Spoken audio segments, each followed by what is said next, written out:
Pagi. Perkenalkan, nama saya Bella dari kelas 12 IPS 3. Di sini saya akan menjelaskan tentang penyebab terjadinya ketimpangan sosial. Ketimpangan sosial terjadi karena adanya perbedaan terhadap akses dalam sumber daya alam dan hak-hak dasar dalam masyarakat. Penyebab ketimpangan sosial ada 4. Yang pertama yaitu ekonomi. Ketimpangan distribusi kekayaan dan pendapatan antara individu atau kelompok tertentu. Sebagian orang atau kelompok memiliki akses yang lebih besar terhadap sumber daya ekonomi, sementara yang lain terpinggirkan. Yang kedua ada pendidikan. Ketimpangan dalam akses dan kualitas pendidikan menyebabkan perbedaan kemampuan individu dalam kelompok pekerjaan yang layak, meninggalkan taraf hidup, dan lain-lain. Yang ketiga ada sosial dan budaya. Faktor-faktor seperti kelas sosial, agama, ras, gender, dan diskriminasi kultural bisa memperbanyak ketimpangan. Kelompok minoritas atau yang terpinggirkan seringkali mengalami hambatan dan lain-lain mendapatkan kesempatan yang sama.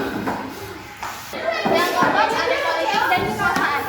Kelompok yang memiliki kekuasaan politik dan ekonomi cenderung dapat mengambil kebijakan yang menguntungkan mereka.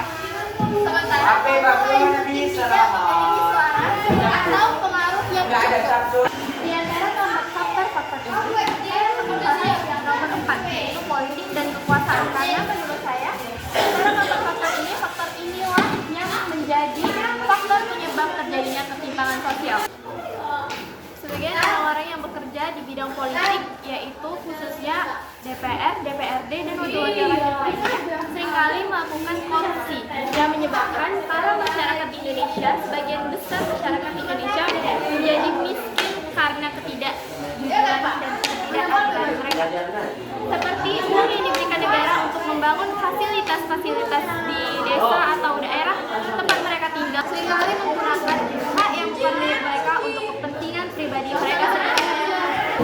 Mereka seringkali menggunakan hak-hak dan fasilitas negara untuk kepentingan mereka pribadi, sementara masyarakat yang lain terpinggirkan. Salah satu contoh koruptor yang ada di Indonesia. Majelis Hakim Tipikor Jakarta menjatuhkan vonis 6,5 tahun penjara pada terdakwa Harvey Muiz atas kasus korupsi timah. Vonis yang dijatuhkan pada terdakwa Harvey Muiz ini lebih ringan dari tuntutan Jaksa Penuntut Umum atau JPU. Hakim mengungkapkan ada sejumlah hal yang meringankan dan memberatkan vonis suami Sandra Dewi tersebut.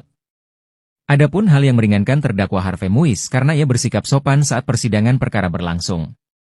Selain itu, Harvey mempunyai tanggungan keluarga dan belum pernah dihukum. Menurut Hakim, Harvey terbukti melakukan korupsi dalam pengelolaan tata niaga komoditas timah di wilayah IUP di PT Timah Tbk tahun 2015 hingga 2022 dan TPPU. Dalam putusannya, Hakim juga membebankan Harvey untuk membayar uang pengganti kerugian keuangan negara sebesar 210 miliar rupiah. Dalam kasus itu, Harvey bersama sejumlah pihak lain disebut merugikan keuangan negara sejumlah 300 triliun rupiah. Adalah Harvey Muiz, seorang suami dan seorang wanita terkenal yang Sandra Dewi, yang melakukan korupsi sebesar 271 triliun dan hanya dijatuhi hukuman sekitar 6 tahun 6 bulan saja. Itu adalah salah satu contoh ketidakadilan yang diberikan oleh negara. Saya harap keadilan di Indonesia akan lebih ditegakkan dan lebih adil untuk menghadapi kasus-kasus seperti korupsi tadi. Penjelasan dan pemahaman yang bisa diberikan semoga dapat bermanfaat.